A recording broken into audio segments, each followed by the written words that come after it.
केशवपुर गांव में धनिया अपनी पत्नी माला के साथ रहा करता था। धनिया एक लकड़हारा था और वो बच्चों का लकड़ी घोड़ा गाड़ी बनाने का काम करता और बाजार में उसे अच्छे दामों में बेचकर पैसे कमा लिया करता।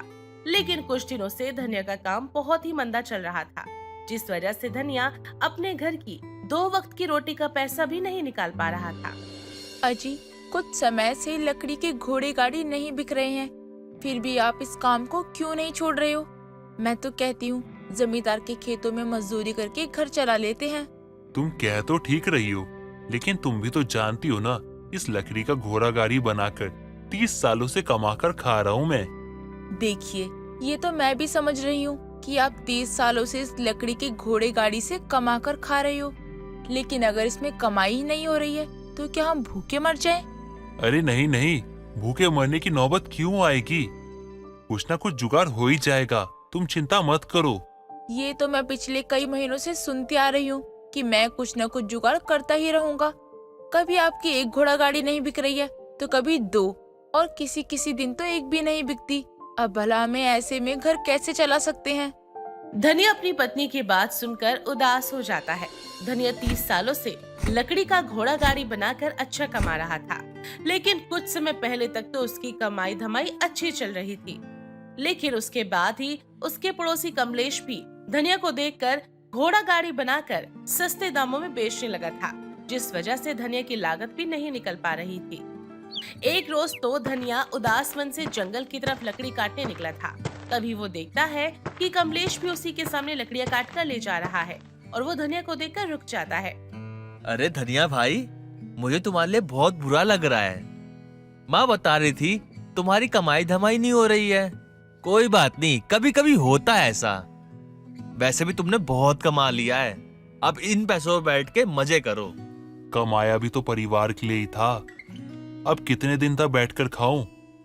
1 महीने से ज्यादा हो चुका है, ना कुछ कमा रहा हूं ना कुछ धमा रहा हूं। मुझे तो कुछ समझ नहीं आ रहा, और ये सब तेरे कारण हुआ है। ना ही तू कम दामों पे घोड़ा गाड़ी बनाकर बेचता और ना ही लोग मुझसे लेना बंद करते। इसी को तो किस्मत कहते हैं। अभी तुम्हारी किस्मत सही नहीं चल रही है, इसमें तुम्हारा कोई दोष ही नहीं। तू जो कर रहा है ना, सही नहीं कर रहा है। भगवान सब देखते हैं, इसका दंड भी ना भगवान तुम्हें अवश्य देंगे। अरे तब का तब देख लेंगे, अभी चलता हूँ। इन लकड़ियों को काट कर घोड़ा गाड़ी बनानी है, बहुत काम पड़ा है मेरे पास। इतना कहने के बाद कमलेश लकड़ी के गठरे को लेकर आगे बढ़ जाता है और धनिया जंगल की तरफ लकड़ियां काटने के लिए चला जाता है। लेकिन वो अब सोच में पड़ जाता है कि वो लकड़ियों को काटकर घोड़ा गाड़ी बनाकर और उतनी मेहनत करके करेगा भी क्या, जब पहले से ही बना घोड़ा गाड़ी अभी तक नहीं बिका। अजी, आपको कितनी बार समझाऊं, इस काम धंधे से कुछ नहीं होने वाला। आप या तो नया काम ढूंढ लीजिए या फिर मुझे छोड़ दीजिए। आज खाने के लिए घर में अन्न का एक दाना नहीं है और हमें भूखे सोना पड़ रहा है। आपको तनिक भी फिक्र है इस बात की? मैं भी यही सोच रहा था कि आज करूँ तो क्या करूँ। तुम ठीक कह रही हो, मुझे ये सब काम नहीं करना चाहिए। मैं अपने साथ साथ तुम्हें भी दुख दे रहा हूँ, तुम्हें भी भूखा रख रहा हूँ। इतना कहकर धनिया वहीं कुल्हाड़ी और लकड़ियां छोड़कर घर पर आ जाता है और खाट पर लेटा हुआ काम के बारे में सोचने लगता है। लगता है अब मुझे मुखिया जी के खेतों में जाके काम करना होगा। अपने बाप दादा के चलते चलाए काम को संभाल तक नहीं पाया मैं, लेकिन अब अपने परिवार का पेट भरने के लिए मुझे ये सब करना ही होगा। इस तरह सोच में डूबा हुआ धनिया गहरी नींद में सो जाता है। जब अगली सुबह धनिया की नींद खुलती है तो वो भी अपनी पत्नी के चिल्लाने की आवाज से, अजी उठिए जी, मैंने आपको रात में ही मना किया था ना, लेकिन आप हो कि मानते ही नहीं हो। आपको कहा था ना कि घोड़ा गाड़ी नहीं बिकने वाला है, तो आपने लकड़ी का बना हुआ ऊंट गाड़ी बना दिया। सुबह सुबह नशा करके आई हो क्या? अरे रात में तो मैं सोया हुआ था, तो उठा कब और कब बनाया? और एक बात तुम ही सोचो, जब घोड़ा गाड़ी बनाकर बेचता था वो तो बिकता नहीं था, तो क्या ऊंट खाक बनाऊंगा? चलिए जरा बाहर तो आइए और बाहर आकर देखिए, शायद ये ऊंट की गाड़ी मेरे पूर्वज बना गए होंगे जो स्वर्ग को जा चुके हैं। अरे तुम भी ना कैसी बात कर रही हो? चलो जरा मुझे दिखाओ, मैं भी तो देखूं घोड़ा गाड़ी की जगह किस कमबख्त ने ऊंट गाड़ी बना दी।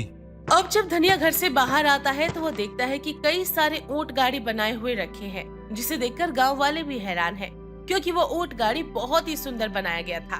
तभी गांव की एक औरत उस ऊंट गाड़ी को देखते हुए बोलती है, अरे अरे, कितना सुंदर ऊंट गाड़ी है। अब तक तो मैंने बच्चों का घोड़ा गाड़ी ही देखा था, लेकिन ये ऊंट गाड़ी तो कमाल का है। ऐसा लग रहा है छोटे से ऊंट पर किसी बच्चे को बैठा दिया हो। कितने का है धनिया ये? अब बस 200 का है बहन जी, और रात को ही बनाया था। अरे इसके लिए तो मैं तुझे 500 देने के लिए भी तैयार हूँ। तेरे हाथों में तो जादू है, जादू। धनिया, क्या बात है। ये सुनकर धनिया को और भी ज्यादा हैरानी होती है और वो औरत भी धनिया को 500 रुपए देकर अपने बच्चों के लिए वहाँ से ऊंट गाड़ी ले जाती है। देखिए जी, अपनी ये ऊंट गाड़ी गांव वाले लोगों को कितनी लुभा रही है। मैं तो कहती हूँ एक तो ये ऊंट गाड़ी बाजार में लगा दो, ताकि लोगों को भी पता चले कि आपके हाथों में कितनी कला है। और ये कला आपने पहले क्यों नहीं दिखाई? कहाँ छिपा रखा था इस हुनर को? अरे मैं तो कह रहा हूँ ना कि ये मैंने नहीं बनाया है। तुम मेरी बातों को समझो। अरे मानती क्यों नहीं तुम मेरी बात? मैंने नहीं बनाया ये। धनिया अपनी पत्नी से बार बार कह रहा था कि वो लकड़ी के ऊंट को उसने नहीं बनाया, लेकिन धनिया की पत्नी मानने को तैयार नहीं थी। हालांकि जब धीरे धीरे गांव वालों को धनिया की लकड़ी के ऊंट गाड़ी के बारे में पता चला, तो लोग अपने बच्चों के लिए धनिया के हाथों का बना अनोखा ऊंट गाड़ी खरीदने के लिए आते हैं, जिससे धनिया की अच्छी खासी कमाई हो जाती है। क्या बात है, लकड़ी का ऊंट गाड़ी बनाकर तू खूब कमा रहा है। लेकिन मुझे विश्वास नहीं हो रहा कि तूने लकड़ी से ऊंट की गाड़ी बनाई है। तूने भले ही घोड़ा गाड़ी बनाकर मुझे पीछे छोड़ दिया, लेकिन तू ऊंट गाड़ी नहीं बना सकता है। हाँ हाँ, बना नहीं सकता, लेकिन पता जरूर लगा लूंगा इस लकड़ी ऊंट गाड़ी का कि तूने इसे खुद बनाया है या कहीं से चुरा के लाया बेचने के लिए। तुझे जो करना है ना तू कर। भगवान मेरे साथ है, वही मेरा साथ दे रहे हैं। धनिया की उस ऊंट गाड़ी से बिक्री तो अच्छी खासी हो जाती है, लेकिन वो समझ नहीं पा रहा था कि आखिर उसकी इतनी मदद कौन कर रहा है।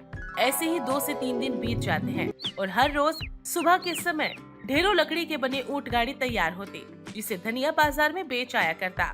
लेकिन वो बिना किसी मेहनत का पैसा नहीं रखना चाहता था। अब वो देर रात जागकर पता लगाने का मन बनाता है। कोई ना कोई तो जरूर आएगा ये ऊंट गाड़ी बनाने के लिए, लेकिन ये समझ में नहीं आ रहा कि कौन आएगा। कुछ देर बाद धनिया देखता है कि एक बूढ़ा आदमी उसके घर के बाहर आया है और वो लकड़ियों को काटने में लग गया और कुछ ही देर में उसने ऊंट गाड़ी बनाकर भी तैयार कर दी। इसे मैंने कहीं तो देखा है, लेकिन कहाँ देखा है? याद आया, ये तो वही है जिससे एक रोज मैंने खाना खिलाया था जब ये जंगल में भूख से तड़प रहे थे। लेकिन क्या ये उस 2 रोटी के बदले इतना ऋण चुका रहे? अब धनिया उस बूढ़े आदमी के पास जाता है और उसे गले लगा लेता है।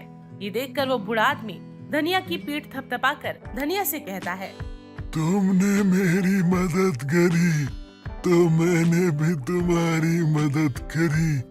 चलो आओ, मैं तुम्हें लकड़ी का ऊंट बनाना सिखाता हूँ।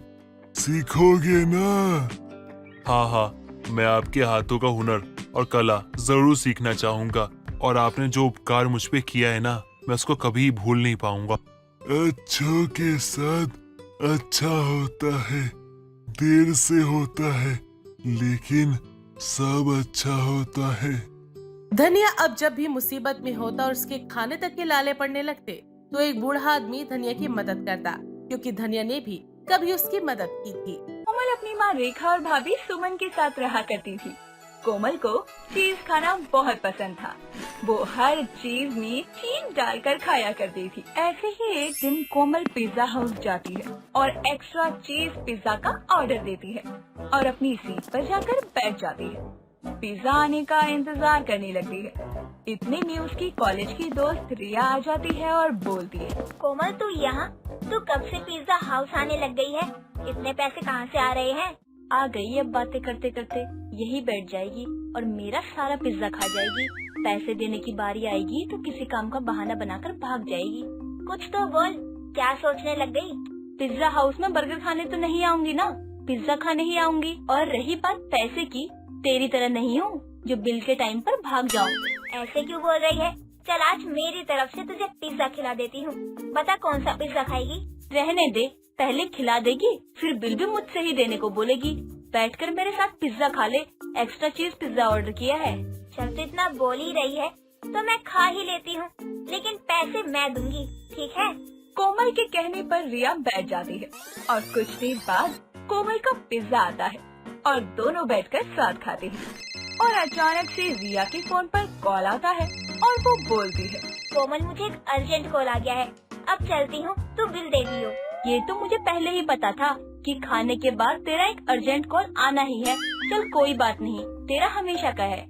रिया इतना बोलकर पिज्जा हाउस से निकल जाती है और कोमल बैठकर पिज्जा खाने लगती है। ऐसे ही वक्त गुजरता रहता है और कोमल को चीज पिज्जा खाने की आदत हो जाती है। वो किसी न किसी तरह से पिज्जा खाती ही थी। ऐसे ही एक दिन कोमल को चीज पिज्जा खाने का बहुत मन कर रहा था और उसके पास पैसे नहीं थे। वो अपनी माँ रेखा के पास जाती है। माँ, मुझे 400 रुपए दे दो, मुझे कुछ काम है। क्या काम है? मुझे सब पता है, तेरा एक ही काम है, मेरे से पैसे लेना और एक्स्ट्रा चीज पिज्जा खाना। माँ, कॉलेज के काम के लिए चाहिए ना, पिज्जा खाने के लिए नहीं। पिज्जा तो मैं ऐसे भी खा लूंगी। तेरी माँ हूँ मैं, मुझे मत सिखा तू, समझी? और पिज्जा खाने के लिए तेरा ससुर बैठा है क्या, जो ऐसे ही खा लेगी? आप इतने सवाल जवाब मत करो। अगर आपको पैसे नहीं देना तो मना कर दो, मैं चली जाऊंगी। अरे वाह, तू तो समझदार हो गई है। समझ गई है ना मैं पैसे नहीं देना चाहती हूँ, तो यहाँ क्यों बैठी है? निकल मेरे कमरे से। कोमल गुस्से में वहाँ से निकल जाती है और अपनी भाभी से पैसे मांगती है, लेकिन सुमन भी उसको पैसे देने से मना कर देती है और कोमल गुस्से में अपनी कमरे में चली जाती है और खुद से कहने लगती है, ये लोग तो मुझे पैसे देने नहीं वाले, अब मुझे ही कुछ करना पड़ेगा, वरना मैं तो पिज्जा खा ही नहीं पाऊंगी और मेरे पास तो सेविंग भी नहीं बचती है। कोमल रात होने का इंतजार करती है और सबके सोते ही कोमल रेखा के कमरे में जाती है और उसके पर्स से 500 का नोट निकालकर अपने कमरे में आ जाती है। अगली सुबह सुमन कोमल को नाश्ता देती है। कोमल खुशी खुशी नाश्ता करती है। उसके चेहरे पर खुशी देखकर सुमन बोलती है, क्या बात है ननद जी, आज बड़ी खुश लग रही हो। लगता है आज कहीं चीज पिज्जा की पार्टी होने वाली है। क्या भाभी, आप भी कुछ भी बोल रही हो? जरूरी नहीं है कि चीज पिज्जा की वजह से खुश हो सकती हूँ, कोई भी वजह हो सकती है मेरे खुश होने की। नहीं नहीं, मैं मान ही नहीं सकती कि तुम्हारे चेहरे पर इतनी खुशी चीज पिज्जा की ना हो। माँ जी ने पैसे दिए हैं क्या? नहीं भाभी, और अब मैं चलती हूँ, आप मुझे बातों में लगा रही हो। कोमल जल्दी से अपना नाश्ता खत्म करती है और कॉलेज के लिए निकल जाती है। कोमल के जाने के कुछ देर बाद रेखा परेशान होकर बाहर आकर बैठ जाती है। रेखा को परेशान देखकर सुमन पूछती है, क्या हुआ माँ जी, आप इतनी परेशान क्यों हैं? कोई बात हो गई क्या? देखना बहू, कल ही मैंने अपनी पड़ोसन से पैसे लेकर रखे थे और आज सुबह देख रही हूँ तो वो पैसे पर्स में है ही नहीं। हो सकता है आपने पैसे कहीं और रख दिए होंगे, इसलिए पर्स में नहीं मिले। चलो एक बार पूरे कमरे में अच्छे से देख लेते हैं। सुमन के कहने पर दोनों कमरे में जाते हैं और पैसे ढूंढते हैं, लेकिन उनको पूरे कमरे में कहीं पैसे नहीं मिलते। दोनों थक कर बैठ जाते हैं। शाम होती है, कोमल घर आ जाती है और दोनों उससे भी पूछते हैं, लेकिन कोमल तो झूठ बोल देती है और कमरे में चली जाती है। दिन निकलते जाते हैं और एक दिन फिर से कोमल का मन चीज पिज्जा खाने का करता है और वो पास के चिंटू पिज्जा वाले के पास जाती है और उससे बोलने लगती है, भैया एक एक्स्ट्रा चीज पिज्जा दे दो, पैसे मैं आपको कल दे दूंगी। अरे नहीं नहीं, उधार का काम तो मैं करता ही नहीं हूँ, पिज्जा खाना है तो पैसे लेके आओ। अरे भैया, मैं पास में ही रहती हूँ, आप रेखा जी को जानते हो ना, मैं उन्हीं की बेटी हूँ, वो आपको दे देंगी। अगर वो नहीं देगी तो मैं खुद दे दूंगी। क्या सबूत है कि तुम रेखा आंटी की बेटी हो?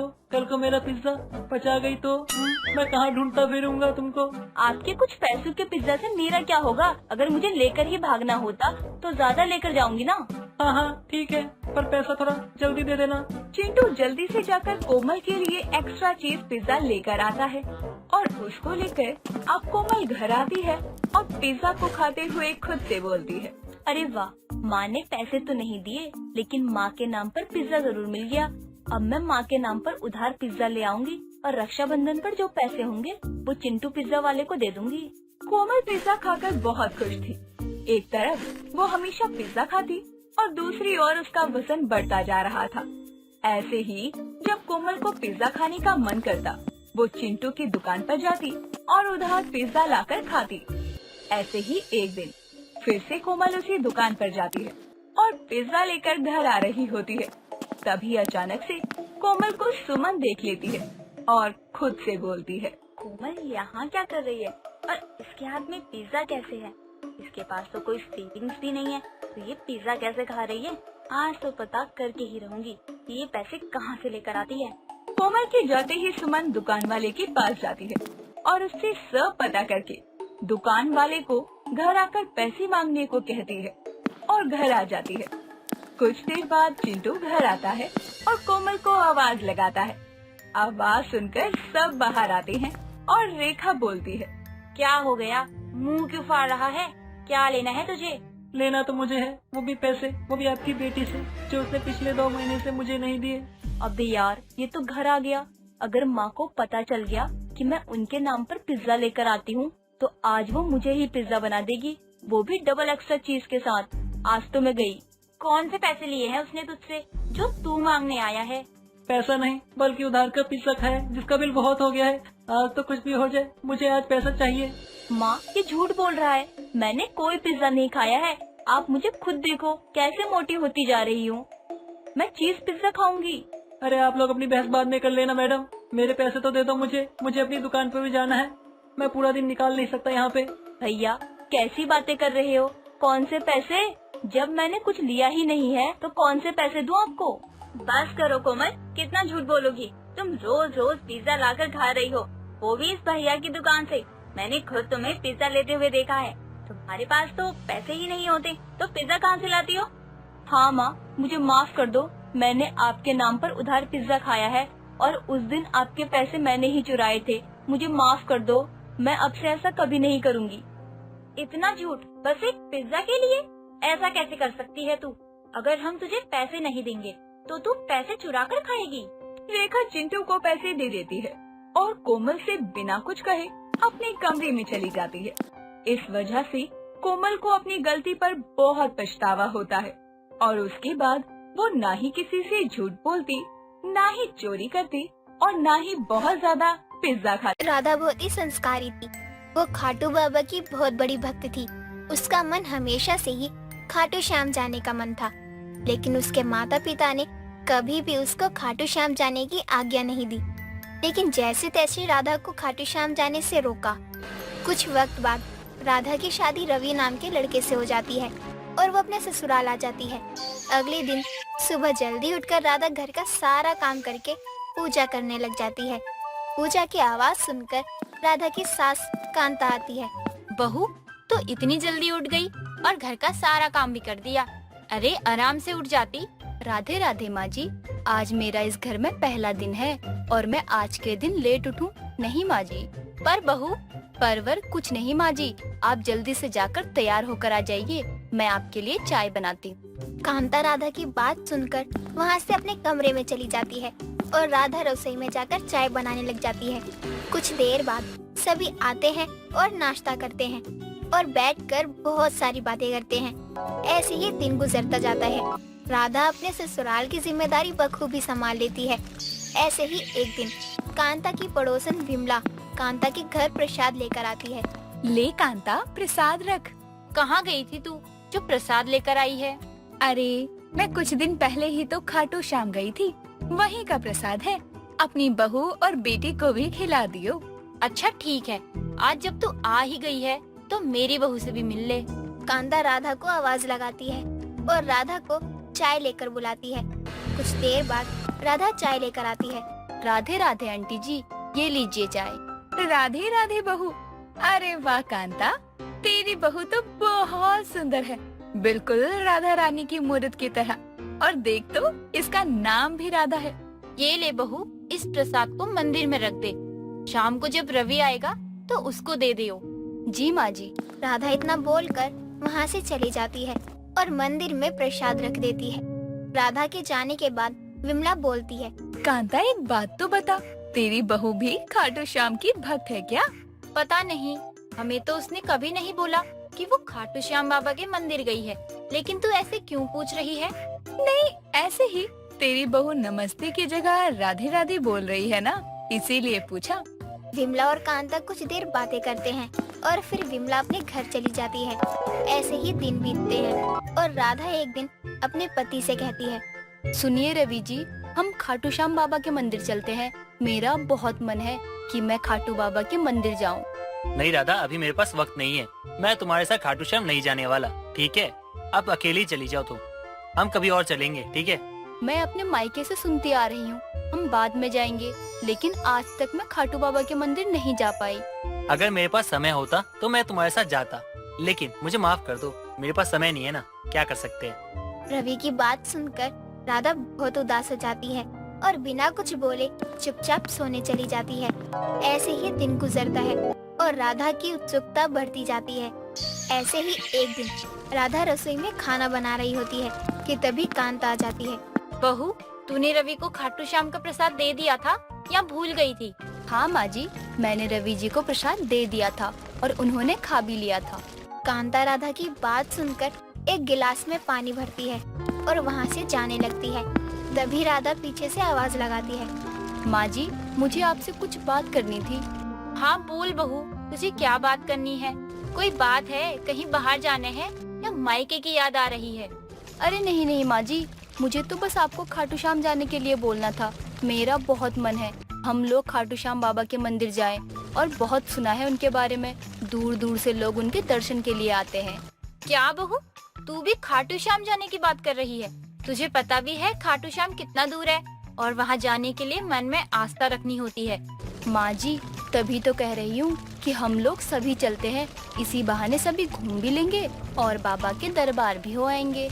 बहू, मुझसे तो ना होगा, तुझे जाना है तो रवि को साथ ले जा। कांता इतना बोलकर वहाँ से चली जाती है और फिर एक बार राधा खाटू श्याम जाने में असफल होती है और निराश होकर अपना काम करने लगती है। ऐसे ही दिन गुजरते जाते हैं और गुजरते दिन के साथ राधा अपने सास और अपने पति को खाटू श्याम जाने के लिए मनाती रहती है, लेकिन वो दोनों हर बार मना कर देते हैं। ऐसे ही एक दिन रवि अपने ऑफिस के लिए घर से निकल ही रहा होता है कि तभी अचानक एक बड़ी सी ट्रक से उसका एक्सीडेंट हो जाता है। राधा ये देखकर बहुत घबरा जाती है। वो जल्दी से एम्बुलेंस को कॉल करके बुलाती है और उसको हॉस्पिटल में एडमिट करवाती है। डॉक्टर रवि को आईसीयू में एडमिट करते हैं और बाहर आके कहते हैं, आपके पति की हालत बहुत ही नाजुक है, हमें जल्द से उनका ऑपरेशन करना होगा, वरना उनको हम नहीं बचा पाएंगे। डॉक्टर प्लीज, आप कुछ भी करके मेरे पति को बचा लीजिए। आपका जो भी खर्चा होगा वो मैं उठाने के लिए तैयार हूँ। देखिए मैडम, हम अपनी तरफ से अपना बेस्ट देंगे, बाकी आप जल्दी से जाकर जो भी फॉर्मेलिटी होती है वो पूरा कर लीजिए, उसके बाद मैं आपके हस्बैंड का ऑपरेशन स्टार्ट कर सकता हूँ। डॉक्टर इतना बोलकर वहाँ से चले जाते हैं और राधा जल्दी से जाकर सारी फॉर्मेलिटी पूरी करती है। डॉक्टर रवि का ऑपरेशन शुरू कर देते हैं। बाहर राधा और कांता भगवान से प्रार्थना कर ही रही होती है कि तभी राधा मन में बोलती है, हे खाटू बाबा, अगर मेरे पति का ऑपरेशन सही से हो गया तो मैं आपके दरबार में चल कर आऊंगी। बस मुझे निराश मत होने देना बाबा। बहू, तू चिंता मत कर, सब ठीक होगा। जी माँ जी। राधा और कांता दोनों डॉक्टर का बाहर आने का इंतजार कर रहे होते हैं। कुछ देर बाद ऑपरेशन थिएटर की लाइट बंद हो जाती है और डॉक्टर बाहर आते हैं। मुबारक हो, आपके पति का ऑपरेशन सक्सेसफुल रहा। कुछ दिनों बाद इनको यहाँ से डिस्चार्ज भी मिल जाएगा। डॉक्टर की बात सुनकर राधा और कांता बहुत खुश हो जाते हैं और डॉक्टर को धन्यवाद करते हैं। ऐसे ही दिन गुजरता है और धीरे धीरे रवि ठीक हो जाता है और कुछ वक्त बाद उसको हॉस्पिटल से डिस्चार्ज मिल जाता है। राधा रवि को घर लेकर आती है और उसकी बहुत सेवा करती है, जिससे रवि अपने पैरों पर दोबारा खड़ा हो जाता है। ऐसे ही एक दिन सभी घर में बैठकर बातें कर ही रहे होते हैं और राधा हाथ में दवाई और पानी का गिलास लेकर रवि को देती है। माँ जी, अब तो रवि जी बिल्कुल ठीक हो गए हैं। क्या अब हम खाटू बाबा के मंदिर चल सकते हैं? क्या बहू, ये तूने खाटू श्याम जाने की कैसे जिद लगा रखी है? जब से तू इस घर में आई है तुझे खाटू श्याम जाने की पड़ी है। अरे अभी तो रवि पूरी तरह ठीक भी नहीं हुआ है, कम से कम उसको अपने पैरों पर अच्छे से खड़े तो होने दे। माँ जी, रवि जी खाटू श्याम बाबा की वजह से ही ठीक हुए हैं। अगर आप लोग नहीं जाएंगे तो मैं अकेली चली जाऊंगी। हम कोई और मंदिर भी तो जा सकते हैं ना, जरूरी थोड़ी है कि खाटू श्याम ही जाए। रवि जी, जब आपका ऑपरेशन हो रहा था तो मैंने मन्नत मांगी थी कि आप ठीक हो जाएंगे तो मैं खाटू बाबा के दरबार जाऊंगी। राधा इतना बोलकर वहाँ से चली जाती है और अगले दिन सुबह जल्दी उठकर नहा धोकर खाटू श्याम अपनी मन्नत पूरी करने के लिए निकलने जाती है। रास्ते में उसको कई दिक्कतों का सामना करना पड़ता है, लेकिन वो फिर भी अपनी हिम्मत नहीं हारती और जैसे तैसे करके खाटू श्याम मंदिर पहुंच जाती है। पैदल जाने की वजह से उसके पैरों में छाले हो जाते हैं, लेकिन फिर भी पूरी श्रद्धा के साथ वो मंदिर में दर्शन करती है और पूजा करके अपने घर वापस आ जाती है। घर पहुंचकर वो सबको प्रसाद देती है और कांता बोलती है, बहू हमें माफ कर दे, तेरी श्रद्धा देखकर तो मैं धन्य हो गई कि मेरी ऐसी बहू है जो अपनी फिक्र करे बिना अपनी मन्नत पूरी कर ली। अगली बार तुझे जब भी खाटू श्याम जाना होगा मुझे बोल दियो, हम सभी मिलकर तेरे साथ जाएंगे। कांता की बात सुनकर राधा की आंखों में आंसू आ जाते हैं और वो अपनी सास कांता को गले से लगा लेती है।